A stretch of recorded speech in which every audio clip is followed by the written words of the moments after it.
Hello बच्चों, let's see this question. और आपका क्वेश्चन कैसे कि आपको कॉलम एक दे रखा है और कॉलम टू। तो कॉलम एक में कुछ आपके पास क्वांटिटीज डिफाइंड है, टर्म्स डिफाइंड है, तो आप बताना कौन सा सही होगा। तो यहाँ पर जैसे जो टर्म्स दे रखी है, पिच दे रखी है, क्वालिटी दे रखी है, लाउडनेस और नोड्स। तो बेसिकली यहाँ पर अगर की कॉन्सेप्ट लिखना चाहे अपन, की कॉन्सेप्ट, तो ये क्या होगा बेसिकली आपके टर्मिनोलॉजीज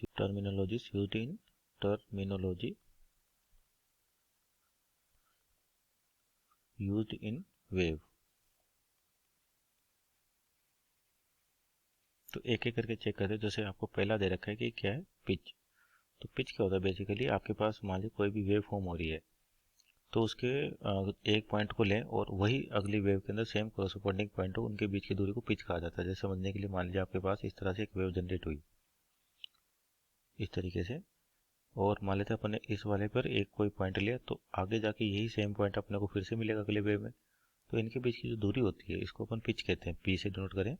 तो पिच है क्या बेसिकली आपके पास, बताती क्या है या फिर किस पे डिपेंड होती है। चार ऑप्शन देखे, जैसे pitch, wave form, frequency, intensity, position. तो पिच होती है आपके पास फ्रीक्वेंसी पर। अगर मान लीजिए आपके पास फ्रीक्वेंसी तेज है, तो यानी कि जो वेव की फॉर्म होगी, वेव फॉर्म थोड़ा शार्प होगा, इस तरीके से होगा। तो जो पिच आपके पास इनडायरेक्ट तरीके से देखा जाए तो फ्रीक्वेंसी से रिलेटेड होती है। तो पहला तो आपके पास कौन सा होगा, फ्रीक्वेंसी। दूसरा है क्वालिटी। क्वालिटी का मतलब क्या है कि आपके पास जो वेव है वो किस टाइप की है, किस फॉर्म, वेव फॉर्म कैसा है, उसके ऊपर डिपेंड करती है क्वालिटी।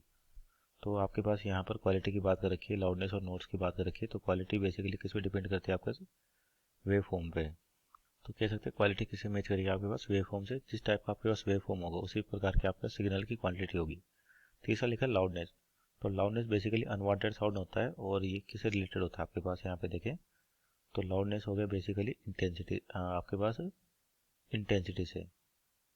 जैसे कि अपने पास साउंड लेवल का फार्मूला होता है, जो साउंड लेवल है जिसको डेसिबल में मेजर किया जाता है, ये क्या होता है, आई बराबर sound level equal to I equal to, sound level equal to क्या, 10 log बेस 10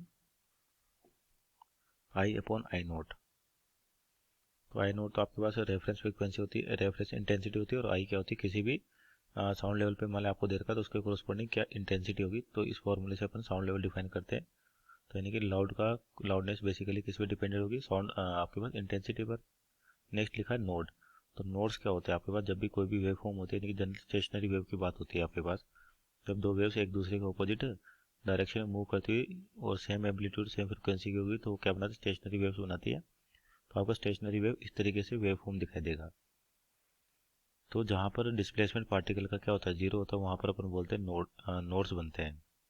यानी कि डिस्प्लेसमेंट एम्पलीट्यूड पार्टिकल का क्या होगा, जीरो होगा। और जहाँ मैक्सिमम होता है उसको अपन एंटी नोड कहते हैं। तो यानी कि ये किससे रिलेटेड होगा, नोड होगा पोजीशन ऑफ जीरो एम्पलीट्यूड से।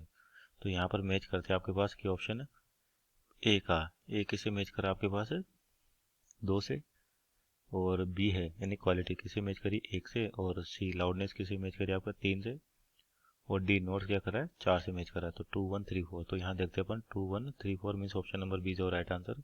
Hope you understood well, best of luck.